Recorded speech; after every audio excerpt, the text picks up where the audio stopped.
Okay, so magandang umaga sa inyo. Ngayon ay February 11, 6:04 o 6:05 ng umaga.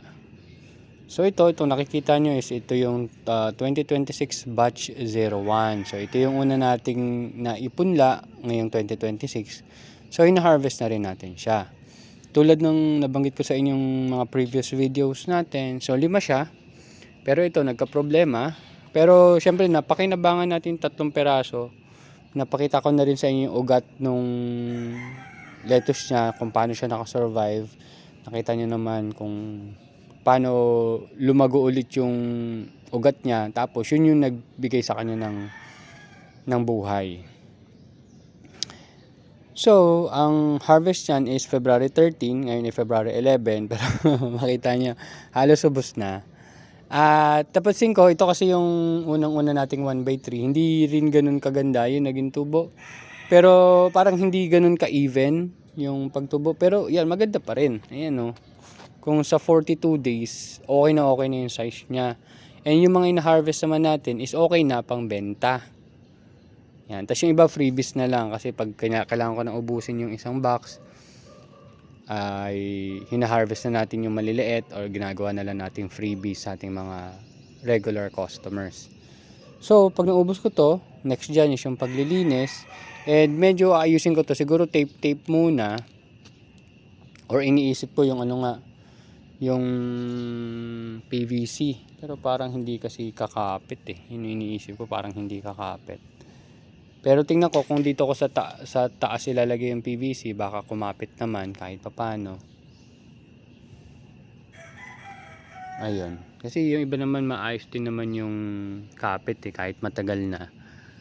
Ayan, maayos pa yung pagkakakapit. So ngayon mag-harvest lang ako ng 4 peraso, dadaling ko kay Kuya Jojo. Tapos yung halaman pala ng nanay ko dito na dalawa, kinuha na niya. Nandun na yun, yung dilaw doon, may ilaw doon. Nandun banda yung dalawang yellow plants natin dito na pinaalagaan niya sa atin. Akala ko binungkal ng pusa eh. Pero kasi doon dumadaan yung pusa sa gilid, yung may green na yan na bago. Yan, tinakpan ko na rin.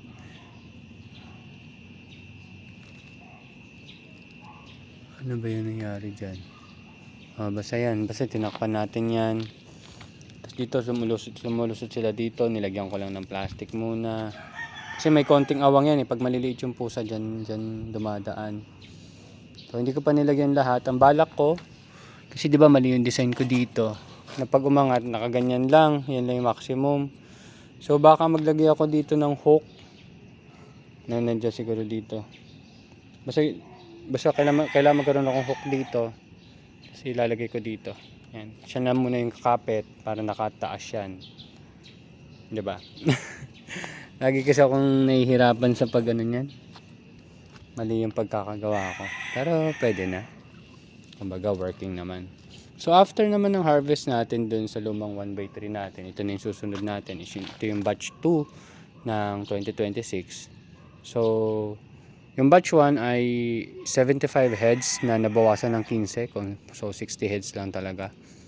Kasi ngayon ito ay 90 heads. Yun pa yung dalawa. So kung titingnan nyo, nandito yung dalawang pula. Ito yung Shireen Sky, ito yung Ruby Sky. Diba? Mas pula yung Shireen Sky. So kung gusto nyo mas pula, Shireen Sky ang gamitin nyo. Parehas naman yung Batavia variety. So hindi ko, marami pa akong hindi na asikaso talaga, sa totoo lang.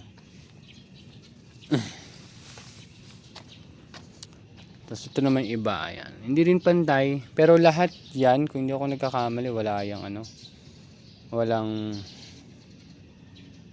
page down, ayun. Ninaalala ko kung anong word eh. Ito medyo parang lumundo or kung ano man. Pero pwede naman natin i-adjust to. Ayan, lang tong clip, yung tawag dito, plastic. I-adjust. Tapos i-clip lang ulit. Dito naman sobra-sobra yung yung plastic eh. Kaya dito ako magki-clip mamaya. After ng video. So dahil napapaaga tayo ng harvest, hindi natin na ma-maximize to. Itong pwesto na to. Kasi by design, kailangan ito yung pang 6th batch. O mali ba ako ng design? Parang mali yata akong design, no? Kasi kung i-imaginein mo, first week, second week, third week, fourth week, fifth week, 6 weeks ng sowing, ano pa siya doon? 12 days pa siya doon. So parang dapat 5 lang. So pwede pa pala nating increase, no? Kung i-imagine natin, pwede nating increase to 105. Naayos ko na rin yung isang 1x1 natin na maliit na ganong design. Ay, hindi ganito 1x1 na ganyan, pero mas mababa lang, ganito yung height. Naayos ko na dun sa kabila, dun sa garahe. Pwede kong ilagay dito. So ang gagawin natin ay from 6 boxes, pwede na tayo mag-increase to 7 boxes. Palagay ko yan, medyo exciting part yun kasi dadami na.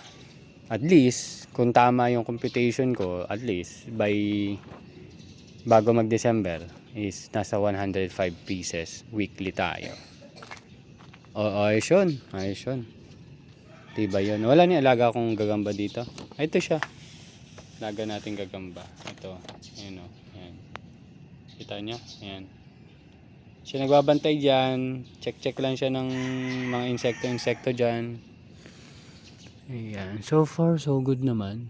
Kasi pag nag-transfer na ako, ito mamaya ta-transfer natin kasi Wednesday ngayon. May box na yan. Meron na yung nutrient solution na timplahan ko na yan kahapon. Tulad nung batch 1, batch 2, ano ba yung batch 3? Batch 3, batch 4. Itong batch 5 natin ay wala ring pH down. Puro master blend. Okay naman yung tubo. Kumbaga, sa akin kasi yung yung pH down kung pwede namang i-omit, ino-omit ko na lang muna. Pero kasi yung tubig namin dito is nawasa or may nilad pala. Ayun. So, tingnan nyo lang. Kasi 'di ba nag-trial naman tayo, sinubukan natin isang box, naging 2 box hanggang na-prove natin na okay naman siyang tumubo. Ayan, nakita nyo naman, tumubo na yan. So, 40 ano yan? Nasa mga 38 days, ayan, ganyan yung itsura niya. So, good for harvest na. And yung iba pa nga, mas maaga pang lumaki. Okay, so yun lang. Updates. Ayun, yun pa lang siguro bagong updates ko. Nakita ko na mukhang sa design ko, kaya natin i-7 boxes weekly.